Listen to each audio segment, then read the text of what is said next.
Hey, girl, let me show you what it's really about. You like, Bob. oh shit! That's what you've been hiding? Where'd you get that from? It's like an attachment from the vacuum. Um, jeez. It's a toy. I know. I'm so sorry. No, you're not. I'm really not. Lover. Right, but this is magnificent information, right? It's about guiding clients through this stuff. This is what you think it looks like. This ain't actually what it is when you're talking to your client. Mm-hmm. And I find it really interesting. You being a woman, you have privileges in this conversation where I don't. It's because you will be seen as someone more, they can open up to men and women, be more vulnerable, maybe talk more about sex and this and that. Now, when you get this big masculine boy like me, and they're like, wait a minute. And I'm like, we got to talk, I don't want, well, we got to talk about it, It can get really awkward, but then they see that I'm cool with it. I don't get fazed by it at all. So they don't get fazed by it.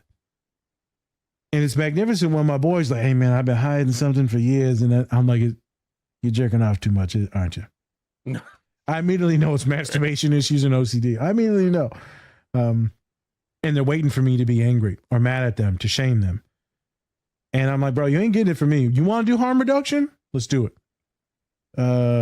Because, right, there's some things you want to get lower on. We don't need to, but, it's terrible and it's a sin. I'm going to hell for doing this. I'm like, okay.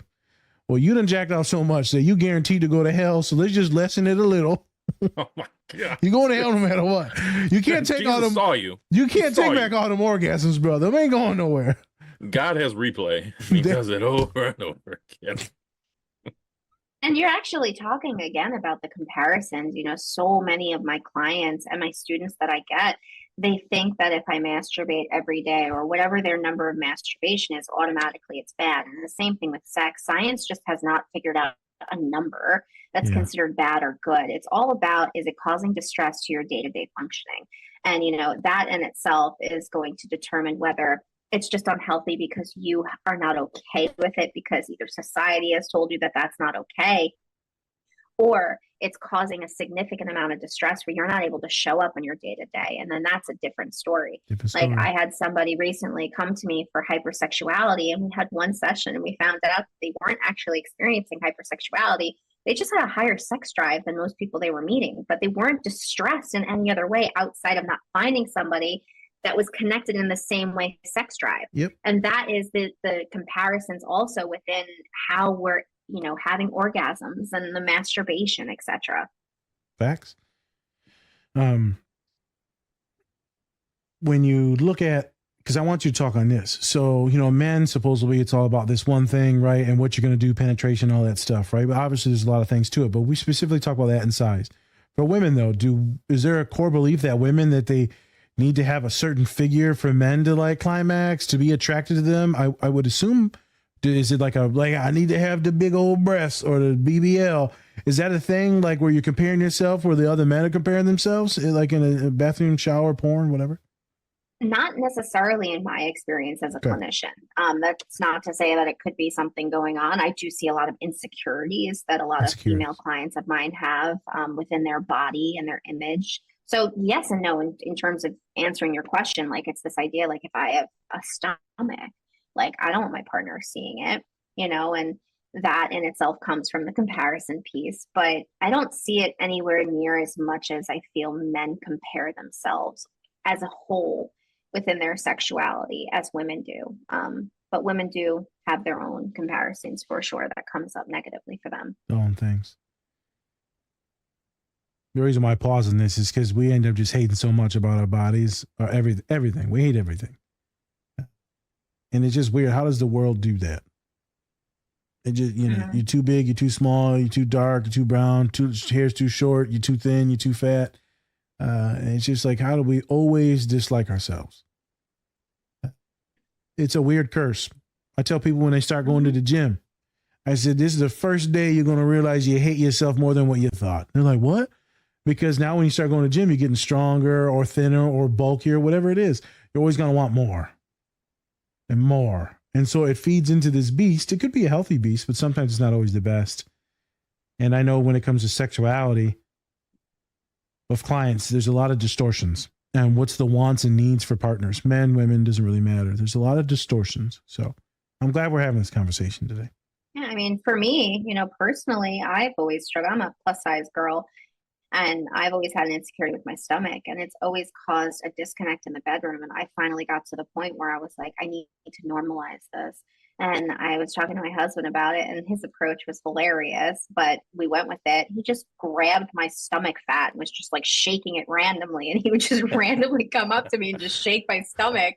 And I'm like, all right, I guess this is one way to normalize it. And I was totally fine with it. We had a discussion, obviously. He wasn't like, infringing upon my like body without my consent, but he got me to normalize it. And now I just feel so fucking comfortable in front of him because he made it normal. It wasn't like, oh, no, right? And that's what I was doing because of that insecurity, because of that, comparison. It gets in the way of intimacy and climaxing for both parties, big time. 100%. Because you're focused on all that bullshit instead of like, oh, damn, this feels pretty damn good. Your brain is your biggest sex organ. Hey, I got a big ass head, so I got one of the biggest sex organs there are, Spencer. Here we go. That's all you got, motherfucker. That's why I said that. I'm measuring up, bitch. Hey, I'm big up here, okay? I got the biggest of the big, it's gigantic. Thank you for putting some words to that, though, right? That's that biggest organ is the brain. It's complicated conversations, man. There's going to be a lot of cringy moments in this pod, but like, this is the only way you're going to learn. This is the only way you're going to explore. This is the only way you're going to finally start being intimate with your partner with the lights on, with your clothes all the way off. Right, instead of weird specific positions where they can't see nothing, right? We talk about this in therapy. This is what we do. All right, Spence, take us away. Yeah, next scene. All right, so we have Jesse, or no, it's not Jesse. Yeah, it's Jesse. Jesse, who's getting to know herself, right? Down there, and so she's having this conversation with her vulva. Good there you go. job. Yeah, that's right. I saw your Instagram page. I didn't say vagina. I'm gonna say it anyways.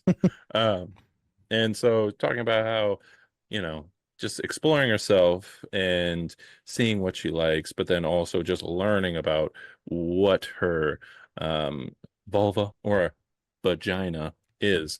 And so this is a conversation that I feel like a lot of women should be having, but that's also a tough one, right?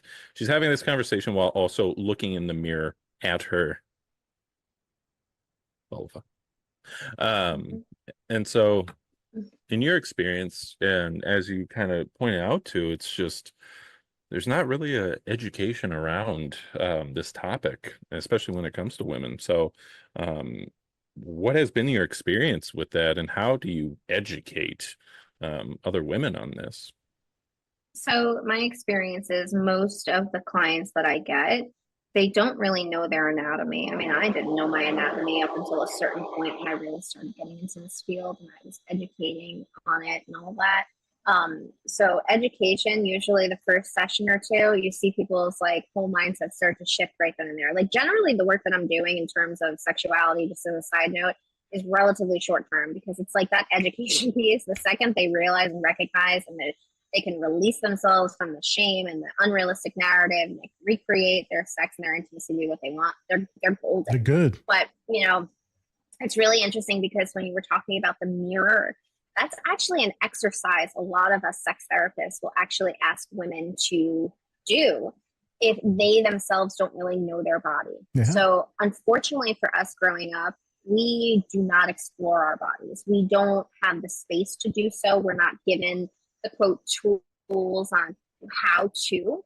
And so when we're talking about orgasms in adulthood, if you don't know your anatomy, you don't even know what it looks like, you don't know how you want it to feel, you can never explore an experience with somebody else. So it's interesting because that episode is actually using a tool a lot of us sex therapists will do as homework. Go look at your vulva in the mirror, see what you see, explore, get familiar with it, Yeah. I wonder, next time a student comes in for anxiety, have you looked at your vulva lately? No, I haven't. I might try it. Well, that's your power source right there. You know, that's the ultimate. Look at That's it. plus ultra right there, girl. No. Anime reference. And we actually see, I see it also in my college students. You know, I do an exercise in my class, which all of my students absolutely love.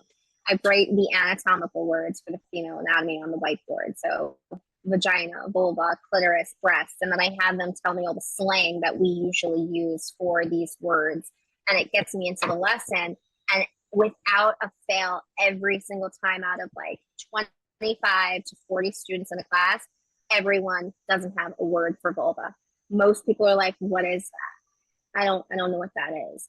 Because we come from a space and an environment that teaches us the whole thing is a vagina, when that's not the case.